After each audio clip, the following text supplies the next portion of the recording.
Welcome back to the channel, Control Freaks, and today I'm giving you my top 5 cards from MTG March of the Machine that I think could see play in Azorius Control in Pioneer. I'm super stoked for this one. Like it, comment, let me know what your favorite cards from this set for Control is in this set. And of course, subscribe. Let's not waste any more of your time. It is very precious, I know that much. Let's jump into it. At number 5, we're going to take a look at Invasion of New Phyrexia. This is a X white blue brand new card type battle siege with 6 defense loyalty. When it enters the battlefield, you create X 2/2 white and blue knight creature tokens with vigilance.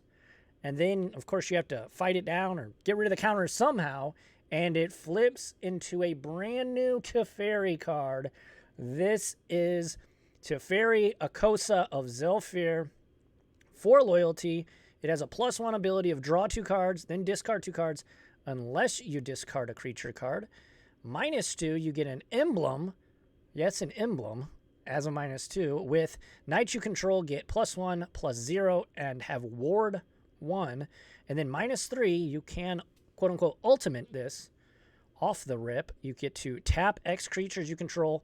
When you do, shuffle target non-land permanent and opponent controls with mana value X or less into its owner's library. Okay, let's talk about this. Why do I think this is going to see play in Control? Well, I think that this could spawn a new mid-rangey kind of control deck. I definitely want to try it.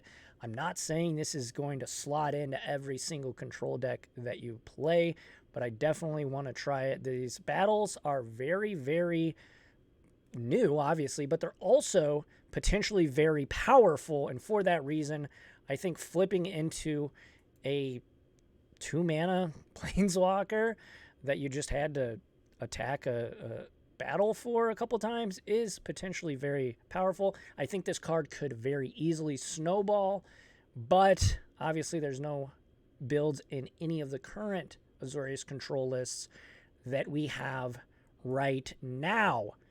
With that being said, I'm super stoked to get to try this one. Okay, moving on. At number 4, we have Zergo and Ojitai, another kind of under-the-radar control card. This is one I'm absolutely going to try and stream with and build a Jeskai Dragon control deck. Sligmar Scorn.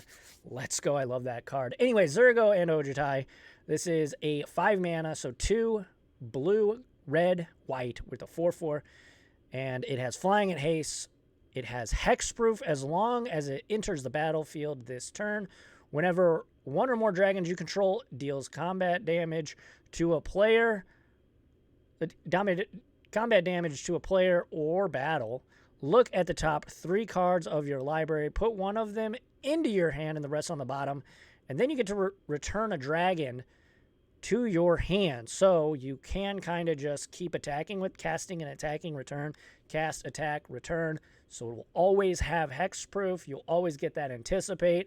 Obviously, yet again, much like the Invasion that we just talked about, this card does not have a home, but I'm super stoked to get to brew some Jeskai Dragon control with this one. I promise the next card is going to be a legit contender. At number 3, we have Sunfall. This card is super, super cool. It could be very good. It is a 5-mana, 3 and double white for a sorcery. Exile all creatures, period. Exile all creatures, period. But wait, there's more, and it's upside, not downside.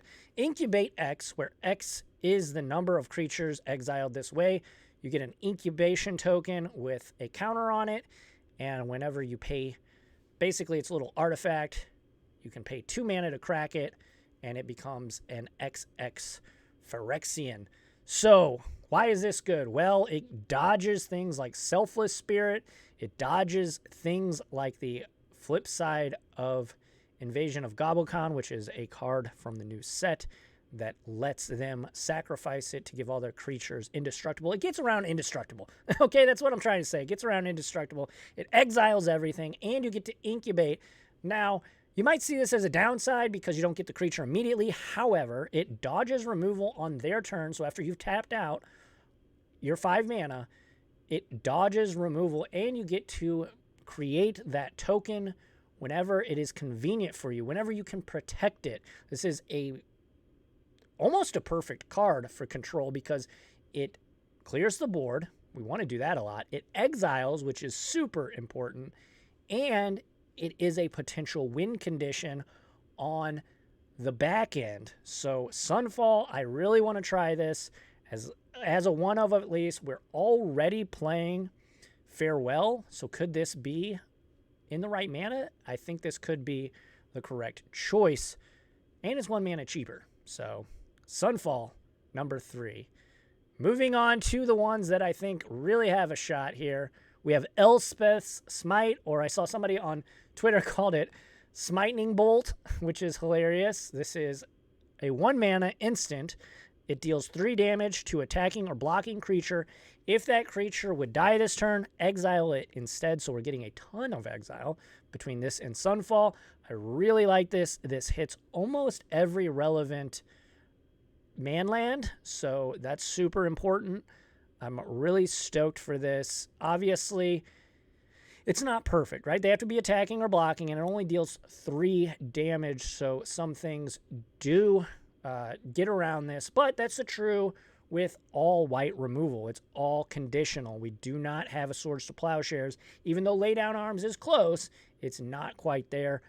If you're wanting or afraid of creature lands, Elspeth's Smite might be the one for you. I'm super stoked to get to try this. I think this could end up, if the meta breaks, be an actual staple in the deck. How many copies? Maybe 1 or 2. Who knows? Maybe I'm completely wrong, but I do like this card, and I am going to try it. Super stoked for Elspeth's Smite. All right, here comes number 1, the best card for Azorius control in Pioneer from March of the Machine is Change the Equation.